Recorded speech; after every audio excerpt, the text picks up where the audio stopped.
Today, the Senate will vote on the confirmation of Dr. John King to be the next Secretary of Education.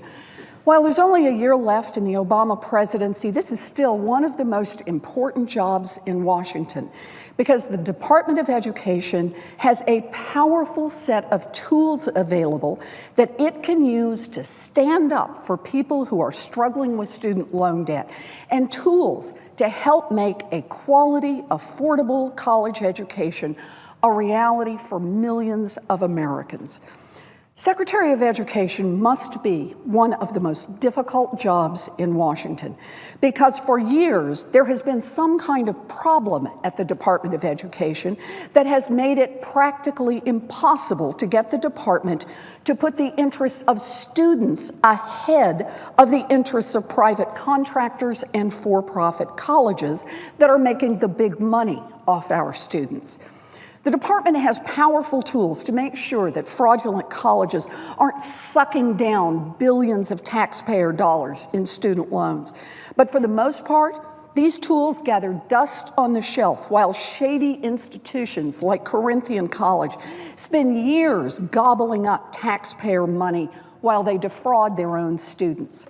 The department has powerful tools to help students when they get ripped off by fraudulent colleges. But for years, it has been like pulling out your own teeth simply to get relief for the victims who got cheated by for-profit colleges like Corinthian. Now, there are literally dozens of examples of how the Department of Education's trillion-dollar student loan bank has been putting profits for companies and for-profit colleges ahead of the needs of students.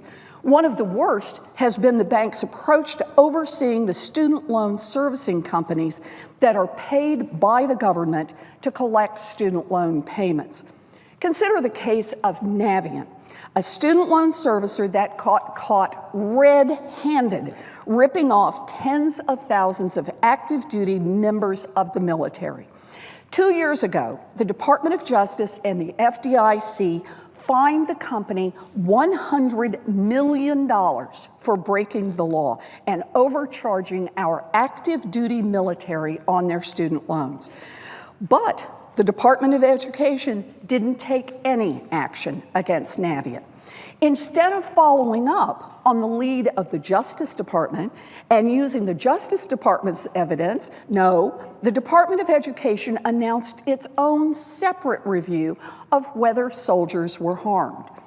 A year later, they released their results, and Navient, notwithstanding the fact that Navient was already sending checks to thousands of service members under the DOJ and FDIC agreement, the Department of Education's student loan bank concluded that everything was just fine and that the department had no need to impose any additional fines or restrictions on Navient. In fact, things were so fine that the department's bank rewarded Navient by renewing a $100 million contract. Now, if that sounds stinky to you, it should. The department's inspector general took a close look at what was going on over at the department's bank, and 2 weeks ago, they released a scathing report on the bank's whitewash. The IG slammed the department for a report that was a complete and utter mess, loaded with errors, calling for, quote, inconsistent and inadequate actions. The IG concluded that the Department of Education's happy-face press release announcing that everything was fine with the servicer was, quote, unsupported and inaccurate. You know, when a private company breaks the law and steals from American soldiers who are literally in the field fighting overseas, those companies should be held accountable. The Justice Department held Navient accountable. The FDIC held Navient accountable. But the Department of Education's bank decided it was more important to protect Navient than to watch out for our military students. Let's not mince words. The Navient fiasco is outrageous, but it is not surprising. At a Senate hearing 2 years ago, I asked James Runcie, who runs the Department of Education's Student Loan Bank, how he could turn around and renew the contract of a company like Navient that had just copped to ripping off American soldiers. His answer, essentially, was that moving borrowers away from Navient would simply be too disruptive. Senator Harkin said at the time, that sounded an awful lot like too big to fail, and Senator Harkin was right. So long as that theory remains the operating principle of the Department of Education, the American people can forget about the law, because there will be no real limits on how much money big private companies and large fraudulent schools can steal from students and taxpayers. Now, Dr. King didn't create any of these problems. These problems have grown and festered over a long time, and they won't be easy to solve. For several weeks now, Dr. King and I have talked about these issues, and I believe he understands the magnitude of the task he faces. He has committed, in no uncertain terms, to a top-down review of the way the student loan program is administered and the way that the department oversees financial institutions. He has announced that he will force all of the major student loan servicers to review their records and make refunds to all members of the military who were illegally ripped off. And he has embraced strong new proposals to protect borrowers who are taken in by fraudulent colleges so they can get their money back. These are serious steps in the right direction, and for those reasons, I will vote for him today. But let's be clear, this is not the end of the story. Dr. King has an enormous amount of work to do to get the department's higher education house in order, and the American people will be watching closely for results. One of the first things that must be done is a total reform of student loan servicing to make sure that nothing like the Navient disaster ever happens again. And here are 5 simple principles that should guide that reform. First, put students and families first every time, every decision. The department exists to serve students, not student loan companies, and it's time they acted like it. Second, punish bad actors.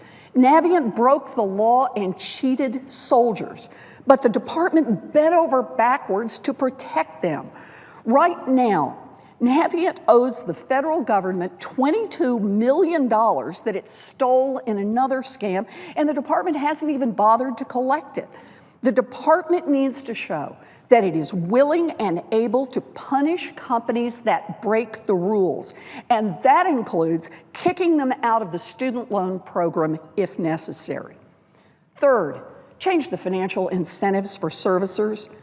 2 years ago, the department renegotiated the servicer contracts and basically just ended up paying the companies more money for the same bad outcomes. No more. Our country pours millions of tax dollars into these companies, and it's time to leverage those dollars to make sure that the companies are working for students. Fourth, release more data. The Department of Education adamantly refuses to share basic data about the student loan program with anyone, even other folks within the Department of Education. That means that nobody can even see how this bank is being run.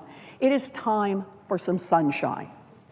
And fifth, take responsibility for aggressive oversight of student loan servicers.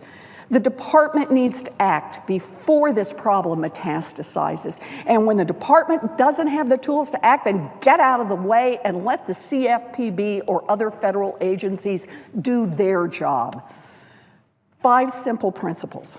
Everyone in government who is serious about standing up for the tens of millions of student loan borrowers in this country should embrace them. Because we shouldn't be running the student loan program to create profits for private companies. We should run it for students. We are facing a crisis in higher education. Student debt is exploding, crushing our young people and threatening the economy. Opportunity is slipping away from millions of Americans. The time for reform is now, not in the next presidency, not 5 years from now, but now. Reform starts with the Department of Education.